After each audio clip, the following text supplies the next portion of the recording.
The Arabian Desert. A vast ocean of drifting sands and scorched, sun-baked rocks. Beneath these endless dunes, oil. The lifeblood of our new mechanical century. For more than 400 years, the Ottoman Empire has ruled these lands, controlling all that's to be found here. But the Ottomans do not rule unopposed. Small bands of Bedouin rebels have united to overthrow the empire.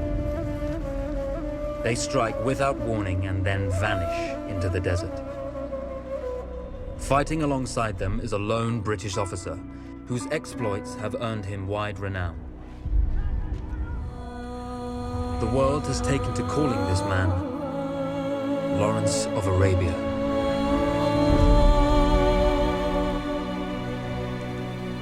In the desert, you rely on good planning, but you also hope for a dash of luck. And luck was with us when we learned of a recently derailed Ottoman train carrying a most interesting piece of cargo.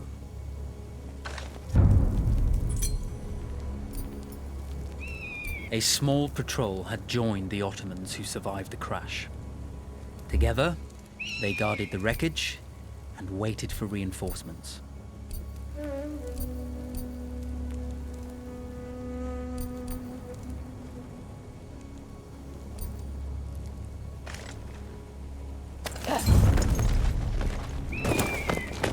A lone fighter has just one advantage over a large enemy force.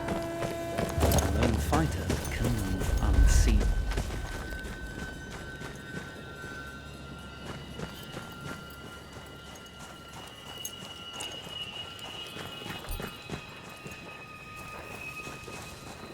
We strive to do what we think is right, and push through those who would stop us from achieving this, no matter the cost.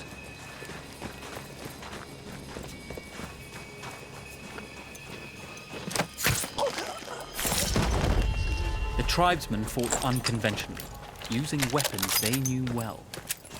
Endurance, individual intelligence, and courage were their primary assets.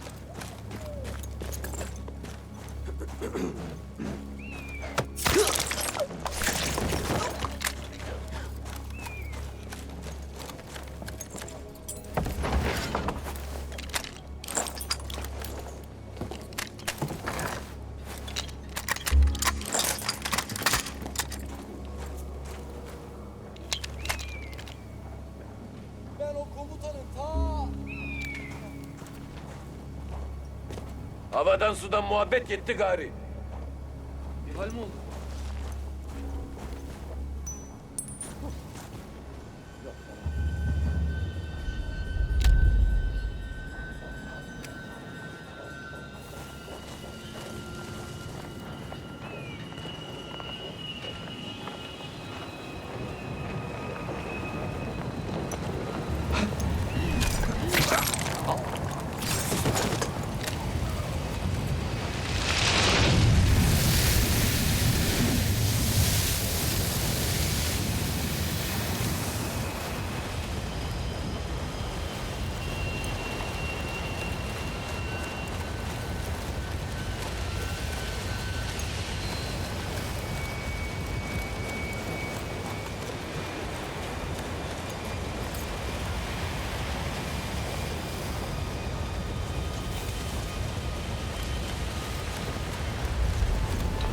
Saklanarak nereye kadar? Kıpırdama! Eller yukarı! Kol!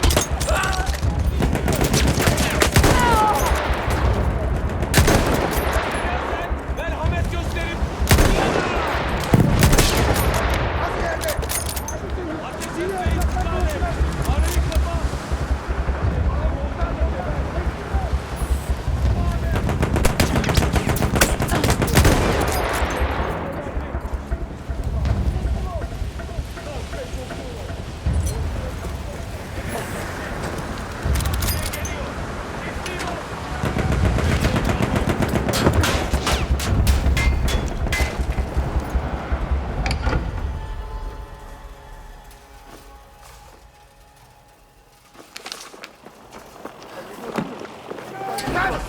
Saatini bozma. Come out!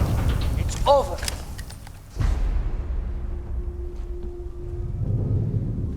Well, you did not think we would be fast enough to catch you here, did you? Lawrence of Arabia.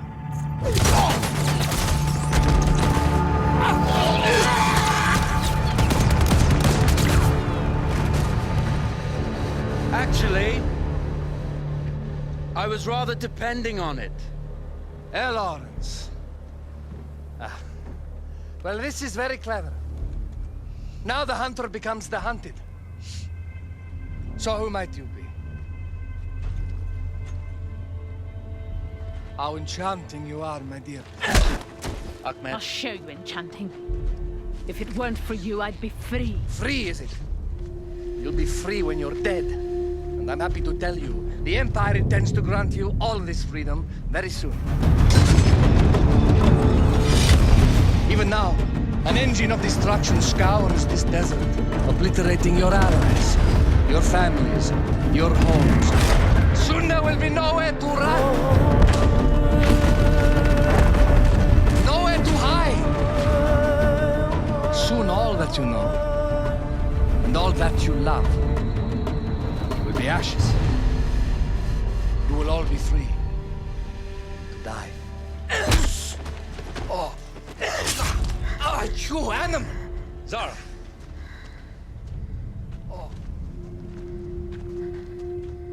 Now, I understand that you would like nothing more than to strip the flesh from that man's feet and send him off into the desert naked to die. But think about it. You're right. I'm sorry. My friend here, she can be a little brusque. You're going to tell me how to lie to your train, so we can lure it into a trap and destroy it. Impossible. To even begin to talk to that train, you would need an entire book of communication codes. Oh, like this one, you mean? You can never stop the progress of machines! One day, the whole world will take your lands and the precious black gold beneath its sands. We shall see, my friend.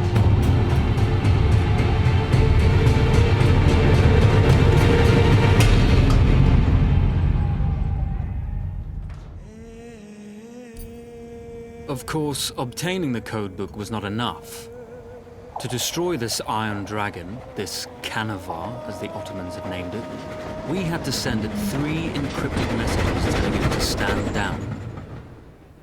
There were Ottoman outposts scattered along the railroad tracks. The commanders there carried high-priority message capsules. We had to use those to send our orders. Infiltrating the village wouldn't be easy. A full detachment of Ottoman soldiers had occupied it. The Ottomans had chosen an isolated location for their desert outpost. It seemed lightly defended. It was also well stocked with arms and equipment. The ancient ruins were all that remained of a civilization now lost to time. The Ottoman Empire brought in the modern world with a host of armored vehicles and field guns. 3 commanders to eliminate, 3 personal message capsules to be stolen, and then sent with our false orders. How Zara tackled this dangerous and audacious mission was up to her. The Bedouin treasured their horses, and in return, those animals granted their riders unparalleled speed and mobility.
kafamın tası atıyor ha. Aklın varsa çıkarsın.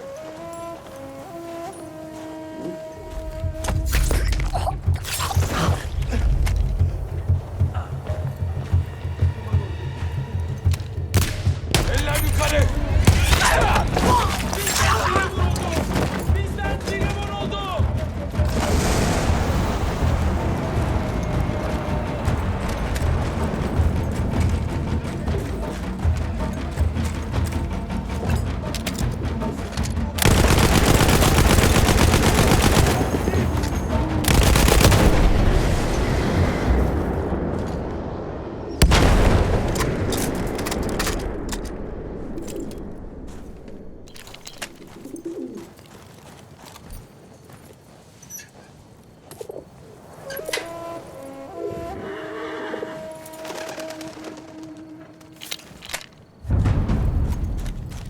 A single order wouldn't be enough.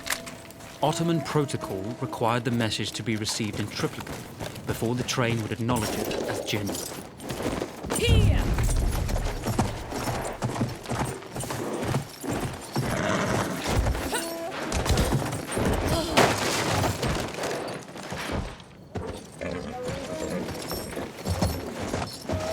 Here! Here!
Siktir orada.